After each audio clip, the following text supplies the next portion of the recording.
wabarakatuh. Halo teman-teman, kenalin nama aku Selvina Ratna Dewi. Kalian bisa panggil aku tuh Selvina. Di video kali ini aku akan mengenalin kalian dengan salah satu metode menarik dalam dunia psikologi, yaitu tes proyektif. Kita bakal bahas dua contoh tesnya, yaitu EPPS dan SSCT. Plus kenapa tes-tes ini itu penting banget dalam memahami kepribadian seseorang. Jangan lupa tonton sampai akhir ya, biar kita makin paham dan mungkin bisa lebih kenal sama diri kita sendiri melalui tes-tes ini. Stay tune. Jadi yang pertama aku bakal mengenalin kalian apa itu tes proyektif.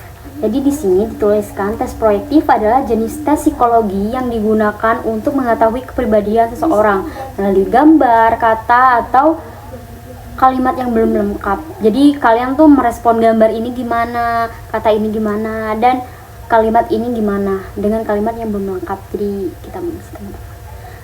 Selanjutnya, karena stimulusnya tidak jelas, orang akan secara tidak sadar memproyeksikan pikiran mereka ke dalam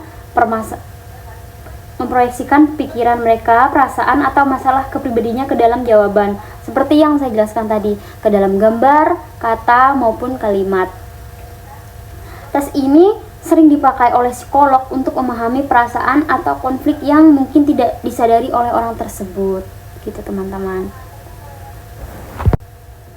Selanjutnya yang pertama aku bakal ngenalin kalian ke EPPS atau sering disebut juga Epworth Personal Preference Schedule. Tes ini teori ini dibuat oleh Henry Murray. Menyebutkan setiap orang punya kebutuhan psikologis tertentu yang mempengaruhi perilaku mereka. Jadi psikologis tuh dapat mempengaruhi perilaku loh teman-teman. Selanjutnya ada tujuan tes ini. Tujuan tes EPPS yaitu untuk mengetahui kebutuhan dan minat pribadi seseorang yang bisa membantu dalam memahami kepribadiannya. Tes ini sering digunakan untuk membimbing karir atau pengembangan diri atau seleksi kerja. Jadi tujuan tes EPPS ini untuk mengetahui minat pribadi seseorang dan membantu memahami kepribadiannya. Dan tes EPPS ini juga sering digunakan dalam interview kerja atau bimbingan karir teman-teman. Selanjutnya juga ada aspek yang diukur. Tes ini juga mengukur 15 aspek seperti keinginan untuk berprestasi, ketaatan kepada orang lain, kerapihan dan keteraturan, ingin diperhatikan, mandiri, suka bersosialisasi, suka merawat orang lain, suka tantangan baru, tekun, tertarik, agresif, suka merenung, suka dibantu, suka memimpin, rendah hati, atau merasa bersalah.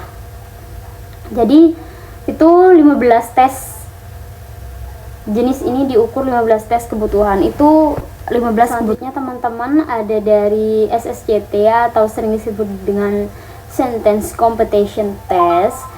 Tes ini digunakan kalimat yang belum selesai dan orang diminta untuk melanjutkan kalimat tersebut. Dari jawaban yang diberikan, psikolog bisa mengetahui pikiran, perasaan, dan masalah diri orang tersebut. Jadi di sini di SSJT kita disuruh melanjutkan kalimat teman-teman. Dari situlah psikolog mengerti apa yang dia rasakan, apa yang ia pikirkan, yang ada di dalam diri orang tersebut. Selanjutnya tujuan dari tes ini yaitu adalah untuk mengenali perasaan terdalam, hubungan dengan orang lain, dan bagaimana seorang melihat dirinya sendiri. Dari tujuan SSCT ini untuk menggali perasaan terdalam seseorang, hubungan orang tersebut dengan orang lain, dan bagaimana seseorang melihat dirinya sendiri. Selanjutnya aspek kepribadian yang diukur. Di sini dijelaskan juga tes ini menunjukkan hal-hal seperti hubungan dengan orang tua, teman-teman, dan cara berhubungan dengan teman atau orang lain, perasaan terhadap diri sendiri, harapan dan rasa takut tentang masa depan, cara menghadapi masalah dan tekanan, serta pandangan tentang sekolah, pekerjaan, dan seksualitas. Selanjutnya, aku bakal ngejelasin etika apa aja yang digunakan dalam tes psikologi. Ini menarik banget nih. Sebenarnya ada beberapa hal etika dalam tes psikologi. Yang pertama, rahasia klien harus dijaga. Benar sekali, karena hasil tes itu hanya boleh diketahui oleh orang yang terpenting saja dan tidak boleh disebarkan luas tanpa izin seorang tersebut. Jadi tes klien itu sangat kita jaga teman-teman, karena memang itu rahasia dan itu tidak boleh disebarluaskan tanpa izin orang tersebut untuk boleh menyebarkan, tapi itu sangat rahasia teman-teman. Selanjutnya adalah stimulus tes tidak boleh ditampilkan secara bebas. Contoh, soal hasil dari tes SCT atau EPPS tidak boleh disebarkan ke publik untuk menjaga keakuratan tes. Jadi tes tersebut tidak boleh disebarluaskan teman-teman, apalagi mungkin dipotret atau di share ke Twitter, ke media sosial yang lain, itu tidak boleh. Jadi kita harus menjaga keakuratan tes tersebut. Selanjutnya ada hanya psikolog yang berwenang. Tes ini tidak boleh dilakukan atau dijelaskan oleh psikolog yang sudah punya izin praktik. Nah, jadi tes ini hanya boleh dilakukan oleh psikolog yang sudah mempunyai izin praktik.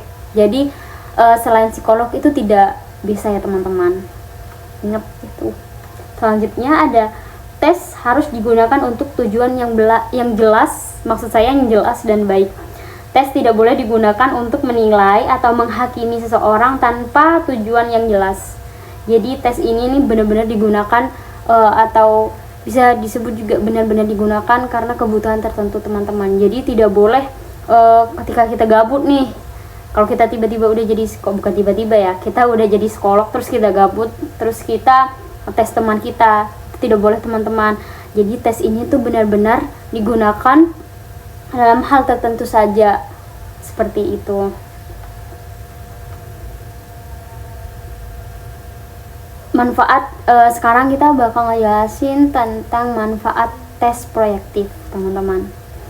Tes proyektif di sini dijelaskan, tes proyektif sangat bermanfaat karena bisa membantu kita memahami diri sendiri lebih dalam, terutama bagian-bagian yang tidak kita kenali. Misalnya lewat SCT, kita bisa tahu apakah ada perasaan takut, marah, atau sedih yang tersembunyi. Tes seperti EPPS juga membantu kita mengetahui apa yang sebenarnya kita butuhkan dalam hidup.